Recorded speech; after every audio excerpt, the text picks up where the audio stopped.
Okay, welcome everybody. Welcome back as we have our Hoshana Rabbah marathon. What better as we learn to be Mekayim the mitzvah of Dibarta Bam Lasas Nachas Ruach Liyotzreinu. On this day that is called Yom Arava, we put down the lulav and the esrig and the hadas. We take the arava, which represents the mouth, to ask Hashem for our needs. On this day, where the piskayos are delivered, the verdicts are delivered, we ask Hashem, please give us good health and no distractions, that we should be able throughout the year to learn your Torah. We are holding now on Daf Kufchof Aleph, 3 lines for the top. So we said that one man Yama says Moyadei Hashem and not Shabbos Bereshis, and Nachman Chapler pointed out that this is a daf that we're learning both on Moyad and as we're heading to Shabbos Bereshis. So they're really a nice connection to the daf. So one said Moyadei Hashem and not Shabbos, and one says Moyadei Hashem and not Nedarim. Sounds very enigmatic. And it says the Gemara, Rabbi Yaisi Bar Nasan, Gemira la laha masnisa, Gama la laha masnisa. He had learned this brisa, but v'lo yadalei lefrusha. He didn't understand to explain it. So Ozil Basra de Rav Sheshis l'narda, he went to Rav Sheshis to learn it. That's what I said. Elu Talmidei Chacham shemekasesin ragleihem l'shmaya Torah. They cut their feet and had bruises because they traveled. There were no phones in those days. They traveled to hear the explanation, but Rav Sheshis wasn't there. So Ozil Basrei l'Mechuza, he went after him to Mechuza. Ashkechei, he found him in the town of Mechuza. Amalei, my moyadei Hashem nemru Shabbos Bereshis loy nemra. What does it mean that it says Moyadei Hashem but not Shabbos Bereshis? Amalei Moyadei Hashem tzrichim kiddush bezdin. The Moyadim of Hashem are dependent on the bezdin being mekadosh to Rosh Chodesh. So, for example, Sukkot is the 15th of Tishrei. It depends when they mark Rosh Chodesh Tishrei. That will determine when the Moed is. But Shabbos Bereshis ain't a tzricha kiddush bezdin. Shabbos Bereshis is not totally in the decision of the court. Shabbos Bereshis is every 7th day since the first Shabbos of creation. It's not dependent. And by the way, that's why on Yom Tov the bracha is Baruch Atah Hashem Mikadesh Yisrael V'Azmanim. Because in order to determine the Zmanim, the special event, you need Yisrael. But when it comes to Shabbos, it doesn't say Baruch Atah Hashem Mekadosh Yisrael VaShabbos. It just says Baruch Atah Hashem Mekadosh Shabbos, because there you don't need to come on to Yisrael. Now, so kedai techamina, I might have thought Hoyo v'ksive gabe moedos, since it includes Shabbos. It says Mikrai Kodesh, and includes Shabbos, Tiboy Kiddush Bezdin Kamoedos. It should need to be declared like the holidays, Kamash Malon, the Moyadei Hashem, V'loy Shabbos Bereshis. Now, the other enigmatic teaching, my Moyadei Hashem Nemru Aforis Nedarim Loy Nemra. What does it mean that it says Moyadei Hashem and not the annulment of vows? Moyadei Hashem Tzrichin Mumchim. Remember, we asked, how does Beis Shammai know that it could be done even with a panel of 3? He doesn't have the Gzeir Shava of Zeh Adavar. Moyadei Hashem tzrichim mumchim. The Moyadei Hashem need experts. Hafaris nedarim, the nomen of vows, ain't it tzrichim mumchim? Well, Rashi Amatis ksiv, but it says you need to have like Rashi Amatis. So how could a commoner be good? Rav Chisda Rabbi Yochanan, no, we said either a panel of 3 Edyaitis, or Yochid Mumcha, or a single expert. Now, we know that Tu B'Av is a very special day. The rest of the shir is going to be dedicated to what's special about Tu B'Av. Now, I want to point out, Nachman said very well about it mentioning Yom Tov and Shabbos Bereishis. So I want to add that we needed to get ahead. If we would have had very hard dafim, it would have been very hard for us. The Gemara gave us easier dafim that we should be able to do it, right, without Mark, getting sad on Zman Simchoseinu. Although Mark is always saying, where's the beef?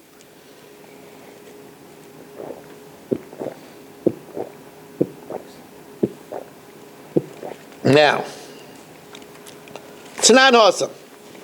We learned over there, Amar Rab Shimon ben Gamliel, Lo yayu yomim tovim liyisrael. There wasn't as good days for Yisrael, Chamisha Asa B'Av, like the 15th of Av, U'Kiyom HaKippurim. Now, on these special days, in purer times, when people were not promiscuous, when they weren't sullied by lust, Shebehem b'nois Yerushalayim yotzes, the daughters of Yerushalayim went out, b'klei lovon she'ulim, with borrowed white garments. See, they didn't want to embarrass somebody they didn't have, so everybody borrowed. So therefore, the one who doesn't have a nice white garment won't be embarrassed to borrow. And they wore white to show the purity of intent. And they did it shaloi levayish es mi she'enloi. And they went and they danced, and the Bachrim came and looked at them and got chances to choose a mate. So the Gemara says, Bishloimi Yom HaKippurim. I understand Yom Kippur. First of all, Yom Slicha Mechila. It's a day of forgiveness and absolution, and therefore it's fitting for marriage where also the Chassan and Kala get Mechilas Havainas. And Yom Shenitnu by Luchas Achraynos. It was the day that the second tablets were brought down by Moshe Rabbeinu, and therefore that second tablets is a marriage between HaKadosh Baruch Hu and Klal Yisrael, which therefore makes it befitting for marital pursuit. But what's so special about the 15th of Av? Av is a month of sadness. What's so special about the 15th of Av?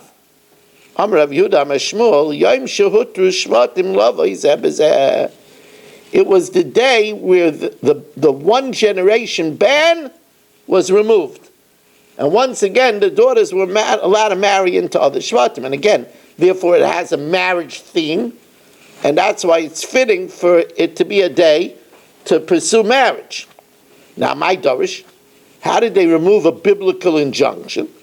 Ze'adavar, they darshan ze'adavar, davar zeh, this matter, lo yeinoyig ela b'dar zeh. It's only for this generation. So that was the first thing that happened, which was a happiness. It opened up the field of marriage to a young girl, to anybody she should want to marry.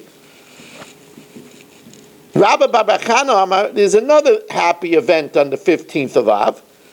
Amar Rabbi Yochanan, Yom Shehuter Shevet Binyamin Lavai Bakal. The day that Shevet Binyamin was once again allowed to marry the rest of Klal Yisrael. During the heinous debacle of Pelegesh Begiva, when there was a civil war, they decreed that no one should marry Binyamin. And they lifted the decree because, again, that decree was only for that generation. Ish Yisrael nishba b'mitzvah, and each man of Israel swore in mitzvah, Lamar, Ish mimenu lo yiten bitay leBinyamin. No man of us will give their daughter to Binyamin, leisha. Now, how did they remove that injunction? My dorish, mimenu, only from us, but not from the next generation, not from our children. And that, again, that was removed on the 15th of Av. Rav Dimi Bar Yosef Amar Rav Nachman. Rav Dimi Bar Yosef says in the name of Rav Nachman, a third thing that happened on Tu B'Av, Yom Shekala B'Y Meisei Midbar. The day that the generation of the desert stopped dying. Every year, on Tisha B'Av, they dug a grave, and they lied down in the grave. and like 15,000 people didn't wake up. The last year, they dug the grave and they didn't die. And they thought maybe they made an error in the day, and until the 15th of Av, they kept on sleeping in the grave.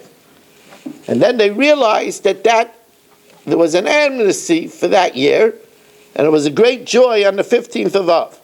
The Amar Mar, Ad Shaloi Kolu Meisei Midbar, until the Meisei Midbar finished dying, Moshe Rabbeinu was not visited especially, exclusively by the Shekhinah. Lo yaya dibur in Moshe, shenemar, vayhi kasher tomu kol anshe ha'mechama lamus, mikerav am, when it finished, that they stopped dying, and then v'samach lei v'yadabra Hashem elai leimar, then elai yaya dibur. Then Moshe Rabbeinu said, and only then was Hashem speaking exclusively to me.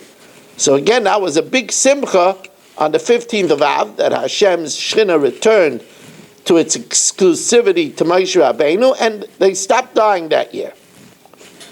Another reason, 4 lines from the top of Kuf Kuf Aleph from the base, as we thank Hashem, the ability to learn 2 blat. We have a quadruple header tonight, because after this we're going to do for the Shabbos Bereshis table, and then I did a Mishnah Yomis already today, but we're going to do another Mishnah Yomis because Aaron Swade is very worried about what's going to be with the Mishnah Yomis, right? So we're going to do another Mishnah Yomis to get ahead.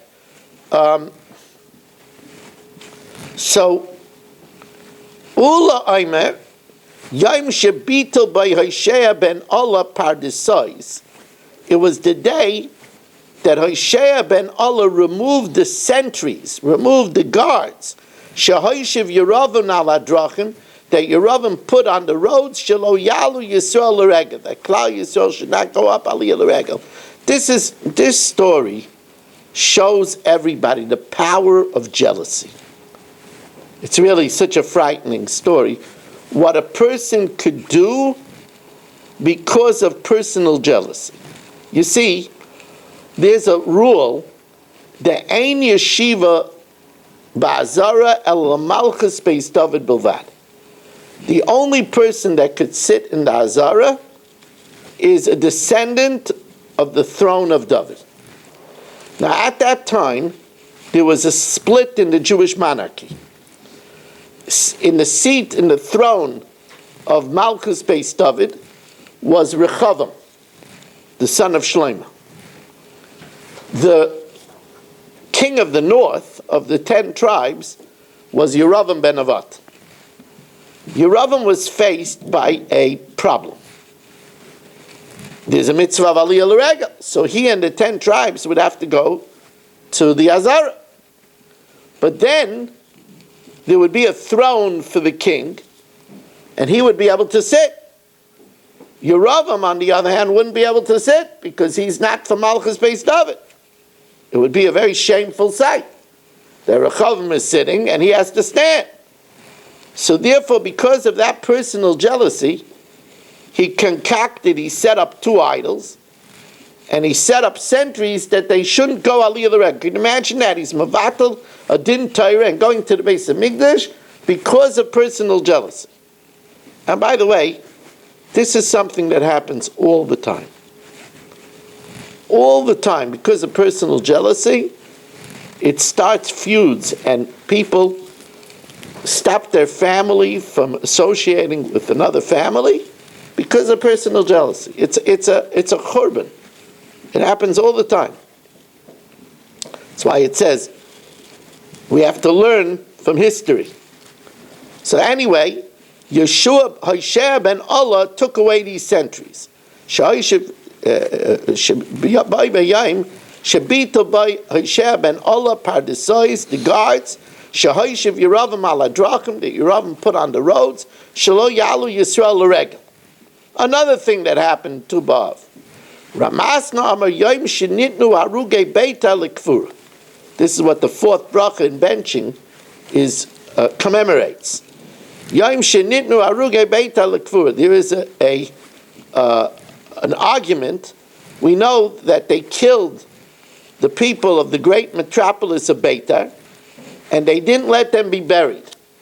And according to some, I talk about this in length in power benching, but according to some, they were left out in the elements for 25 years.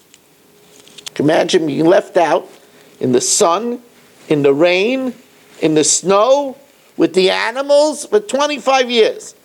And it was a stupendous miracle that they didn't deteriorate, they didn't fall apart, they weren't attacked by animals.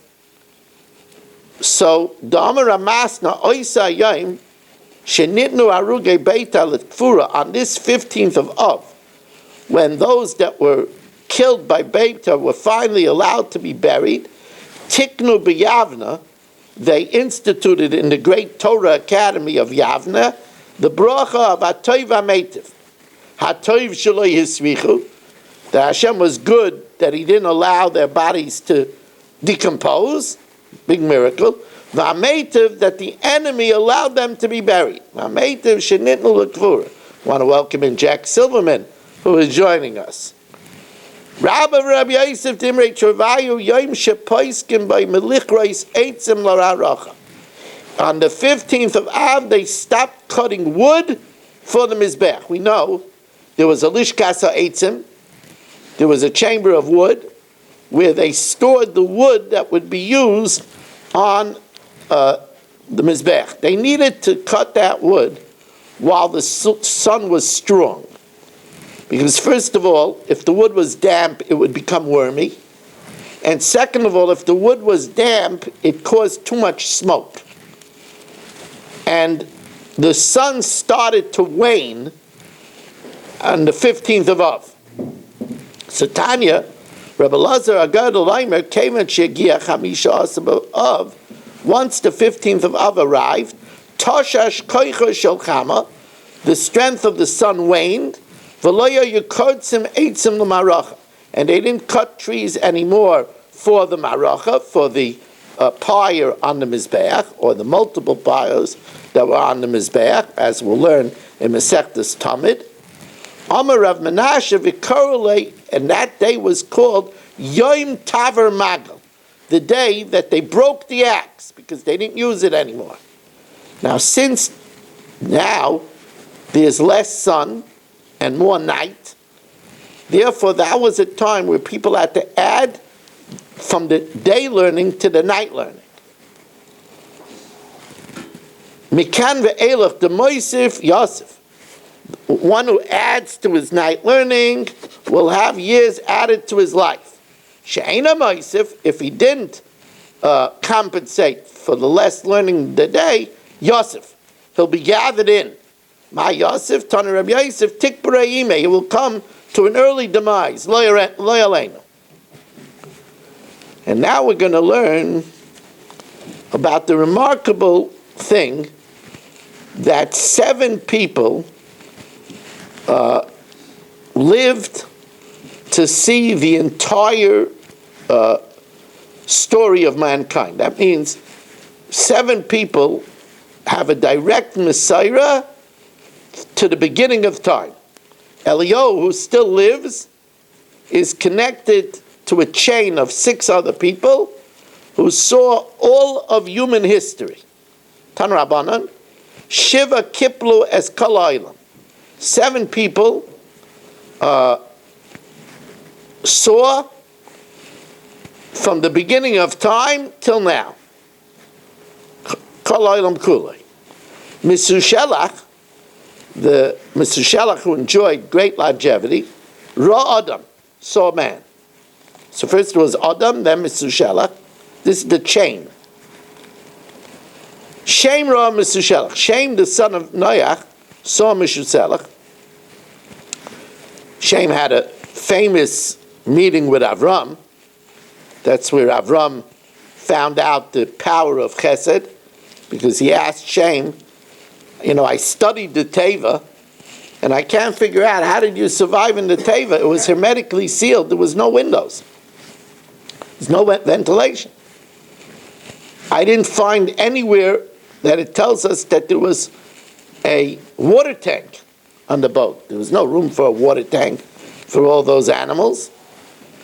And I didn't see any navigational equipment. And without a window, how could you navigate amongst all the mountains and all the wreckage of the entire world? So Shem said it was a miracle boat. So Avram said, what merit? He said, because my father stayed up day and night and gave the animals their food. And some animals had to eat multiple times a day. And therefore it was in the schus of chesed that we survived. So Avram says, I see that everything depends on chesed. So, but Shem not only saw Avram, Shem lived to see Yaakov.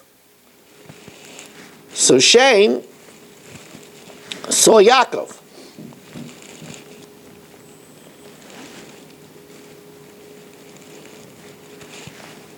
Yaakov saw Shem, and Amram, the father of Moshe Rabbeinu, Roes Yaakov, saw Yaakov. Achya Shiloini Roes Amram. Achya Shiloini saw Amram. Okay, we're getting further. Achya Shiloini saw Amram. And Eliyahu Roes Achya Shiloini. Eliyahu saw Achya Shiloini. Vadayin Kain. And Eliyahu is still alive. So here we have the chain. Let's go it over. Adam, Mesushelach, Shem, Yaakov, Amram, Achya Shiloini, and Eliyahu. That's how connected we are to the beginning of time. And by the way, it makes therefore such eminent sense that on Pesach night, where we pass and forge another chain of tradition to the youth, we're visited by Eliyahu that connects us to the beginning of time. Some people actually get to see Eliyahu. The people that get to don't admit that they do it. Right? Rich is looking very modestly over here, right? But the people that get to see him don't admit to it.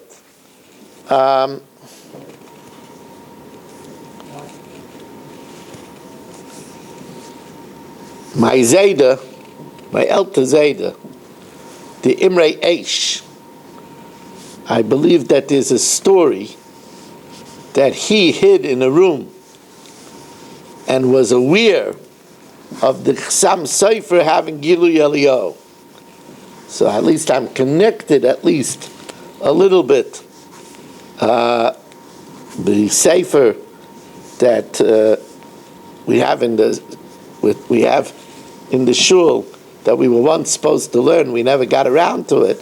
But I know Berish learns it. Oilas Tamid, the Mechaber of the Oilas Tamid, it's been testified that he had Gilui Eliyahu multiple times, and here we're learning his Sefer. I told you this many times, that it's renowned that Rebbe Lapian, he's just a generation away from us. Rebbe Lapian had Gilui Eliyahu. You should see, by the way, Rabbi say, if I could turn the camera, how Rich is blushing. I'm sorry, I didn't mean to reveal it. He says he's doing his accounting. He says it. Now, making a profit. Right, he's making a profit. Says the Gemara. Hold on a second. The Achya Shiloini Ra'es Amram. Did Achya Shiloini see Amram? Now, it's the opinion of the Bavli that Amram died in Egypt and was buried in Egypt, which is the Pashut Pshat, because we know that when Moshe Rabbeinu came down to Mitzrayim, Aaron was the leader. If Amram was still alive, why was Aaron the leader? Amram should have been the leader. There happens to be a Dazaken in Bali Taisus that says that Amram was still alive at Har Sinai, but obviously it's not like the Bavli. The Bavli says that Amram died in Egypt. Now, if Achya Shiloini saw Amram, that would mean that Achya Shiloini was from the Yotzei Mitzrayim.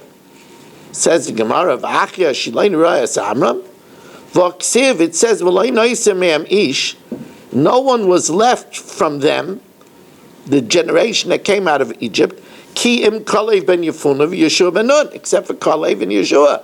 But according to this, Achia was also alive. Amar Rav Hamnuna, no, Achia Shiloni was a Levi.